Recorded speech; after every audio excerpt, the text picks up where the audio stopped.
Hello everybody, here I am in the kitchen again. I haven't left it, I just haven't done a video for a while. So I'm going to start getting back into my videos again because it is getting cooler and I won't be spending all the time in the garden. And it's such a fantastic time of year this time of year for seasonal bits and pieces. And even though I'm not going to do a recipe today, I want to show you something. It has kind of transformed my life a little bit. Well, in the cooking world anyhow. And that is, I got myself a dehydrator. And I've never had one before. I didn't know how they worked. I thought it was all a little bit of a faff and only restaurants use them. But I must say, they are quite incredible and they work. And what the best thing about the dehydrator is, it keeps the color of things, like for instance herbs and chilies dry very quickly. So what is a dehydrator? I would normally just dry things temperature, inside temperature, air dry things, or I might put something in a cupboard that's got a boiler in it, somewhere where it's warm, and that's how I would dry things. But a lot of the time it's a little bit hit and miss because, for instance, like chilies, they sometimes get moldy on the inside. If there's any moisture at all around in the air, it will sometimes spoil what you want to dry.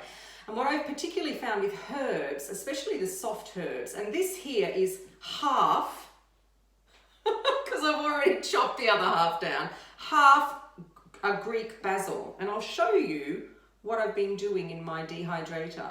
But yeah, herbs, they have a tendency to go a very funny color, and they do get quite moldy. They get a smell to them, especially basil. I've never been successful in drying basil before. I mean, I've tried it in the oven. I was probably doing it completely wrong, but it just didn't work. So the first thing that I tried with my dehydrator is, and this is I did a lot of research on dehydrators, and this is from a company called Excalibur. Yeah, it's fabulous, that's all I can say. Now, I don't have the kind of commercial one, which is, it's got about 9 shelves. Mine, let me just open it up for you, has 1, 2, 3, 4 shelves. And I'm just going to close it again because I've actually got something in there. It's not on at the moment. I will switch it on in a minute. It just makes a little bit of noise. So the first thing I tried was basil, and I wanted to try this Greek basil. And basil, so I have found, takes quite a long time to dry. And the reason is because of the oil content in the leaves. So I had it on the lowest temperature possible, which is what they recommend that you do for herbs, and that will normally keep the color and keep the smell and the flavor, etc., etc. But it took, I would say, about 3 days constantly. I was switching it off at night time, only because I like to kind of switch things off at night time, but I think you could run it 24 hours a day. And so what does a dehydrator do? It is a thermostatically controlled piece of equipment that has a fan circulating air constantly, and it takes the water content out of things, and that's why they dry. Simple. That's it. It's very, very simple. All right, so what did I do? The first thing I did was I got my Greek basil, and Greek basil, I'm just going to chop, I don't know whether you've seen Greek basil before, but I'm just going to chop a little thing of Greek basil off, and I'm just going to come over to the camera and show you just how small the leaves are on Greek basil. They're tiny, tiny leaves. So if you want to faff around and take the leaves off, you're going to be there forever. So what I did was I would just cut pieces like this, and then I placed them on the trays. And I'll show you what I did afterwards. So that's the basil. Greek basil, if you haven't grown it, it is absolutely fabulous. It's very, very woody, and it comes into this kind of ball shape. It's beautiful. And honestly, it is the best for drying. Really the best for drying. So this machine, just going to lift it and show you. It looks like this. Okay, there's a dial on top here. Now, I think the commercial one with the 9 shelves, I think it has a timer on it. This one doesn't have a timer on it, so, but it doesn't matter. But it's a dial that has all the temperature. And we go from, let's go Celsius, 35 degrees Celsius or 95 degrees Fahrenheit. You can go a little bit lower as well, right up to 74 degrees Celsius, 165 degrees Fahrenheit. And that's for things like meat, if you want to do jerky and or dry fish, etc., etc. So, like I said, with herbs, you do it on the lowest temperature. And then it has this little thing that just lifts at the front. One thing I did actually think to myself after about day 2.5 of drying this basil was, is it actually worth it to dry this basil? I mean, am I completely wasting my time? But I must say, it's definitely worth it because I've already got some in this jar. The smell is unbelievable when you open the jar. It is absolutely fantastic. It just smells of pesto, and I'm really good pesto. Okay. Right, okay, here. These are the trays. They're actually this kind of plastic meshy stuff that goes onto the tray like this. And they slide in and out. And at the moment, I have on the top tray, this is the leftover of my Greek basil. Now, okay, it's lost some of its colour, but you can tell it's dry because, well, first of all, you can tell it's dry because you can feel it and it's crunchy. I do have some bits on there that are still a little bit floppy. I'll show you. You can see that top bit that's still a little bit green, that's still a bit floppy. It's not quite ready yet, but here, crunch, crunch, that is ready. Now, so this is the leftover of what I'd done. I'd already done one plant and this is the other half. And I only did 2 trays because I wanted to see, you know, first of all, how long it was going to take, and secondly, whether it was worth it.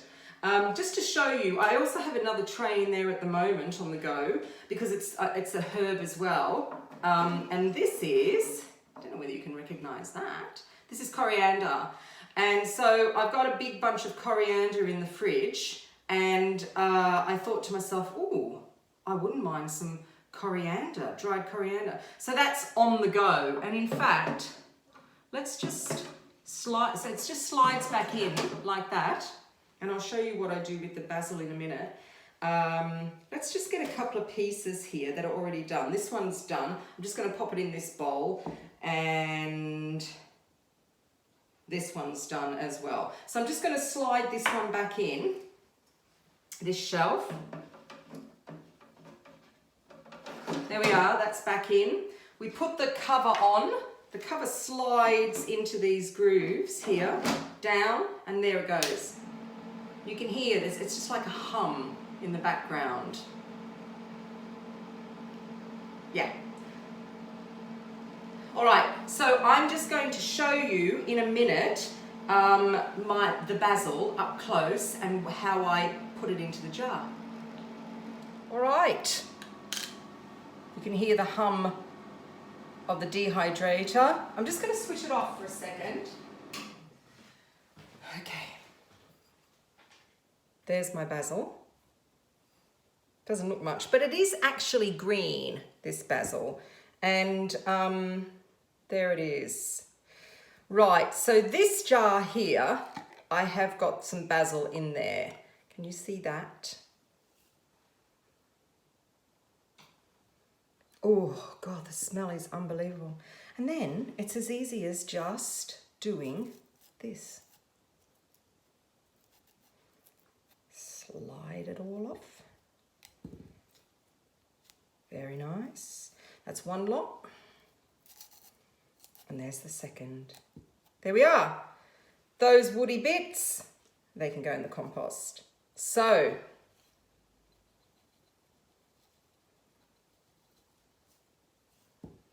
There we are. Look at that. Dried Greek basil.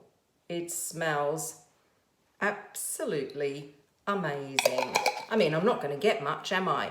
But for your pasta dishes, for your, let's just go back up to me. Hello. All the way back up. There we are. There. Yeah. For pasta, can you imagine how beautiful that's going to be on one of my sauces that I made, because I had all these tomatoes. I'll show you a few of them actually. Have a look at this tomato.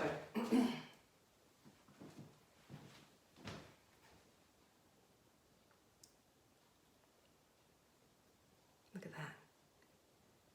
Look at that. So this tomato is called Barclay tie-dye, and it's starting to get very soft, so I need to use it. And what I did was I made my stock standard tomato sauce, which is always the Marcella Hazan tomato sauce with tomato, obviously, tomato, onion and butter. And that would be beautiful with that. Also, I mean, come on. Whatever you use basil with. I mean, even you could slice up this tomato and put this lovely dried basil on top. The smell, I have to say it again, it's worth it. It really, really is worth it. So, my dehydrator. That's very exciting. I'm going to be dehydrating absolutely everything. It's a pity I can't kind of dehydrate a bit of me as well. Anyhow, if you're thinking of getting one, go for it. It really, some of the, you know, they're quite inexpensive, dehydrators.